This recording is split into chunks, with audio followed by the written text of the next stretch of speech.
IMF ने हुकूमत की पेट्रोल सब्सिडी पर सवाल उठा दिए।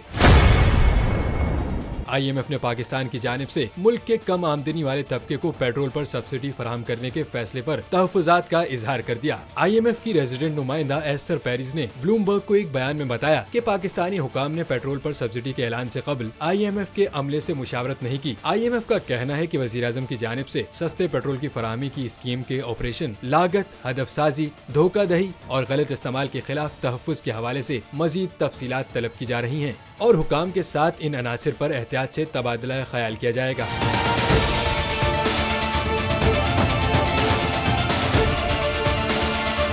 वाज़ेह रहे कि वज़ीर-ए-आज़म शहबाज शरीफ की जानिब से ऐलान किया गया है कि मुल्क के कम आमदनी वाले तबके को पेट्रोलियम रिलीफ पैकेज के तौर पर 50 रुपए फी लीटर सब्सिडी दी जाएगी। इस इक़दाम का मकसद बढ़ती हुई महंगाई और रुपए की कदर में कमी के दरमियान सियासी सरमाया को दोबारा हासिल करना है। हुकूमत के मंसूबे के मुताबिक ये रिलीफ कम आमदनी वाले सारिफिन को दिया जाएगा जिनके पास मोटरसाइकिलें, रक्शे, 800 सीसी कारें और दीगर छोटी गाड़ियाँ हैं। मुसद्दिक मलिक के मुताबिक कम आमदनी वाले शख्स को हर माह तकरीबन 21 लीटर पेट्रोल की जरूरत होती है। सस्ते पेट्रोल के लिए मोटरसाइकिल सवारों को एक बार में 2 या 3 लीटर से ज्यादा पेट्रोल नहीं दिया जाएगा।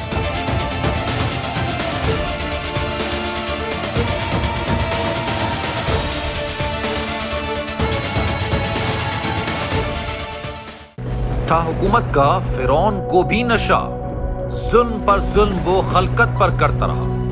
जुल्म और जबर की एक और दास्तान, हुकूमत का आजादी सहाफत पर कारीवार। सच की आवाज सिद्दीक जान को चुप कराने की कोशिश, जुल्म के खिलाफ अलम बुलंद करने वाले सहाफी भेंट चढ़ने लगे। अदालती अहकामात के बावजूद मुहिब्बे वतन सहाफी बोल न्यूज के ब्यूरो चीफ सिद्दीक जान को गिरफ्तार कर लिया गया। उफ, क्या जुल्म है। बोल इस जुल्म के खिलाफ आला अदलिया से इंसाफ का मुंतजिर है। सब्सक्राइब करें और बेल दबाएं ताकि कोई खबर रह न जाए।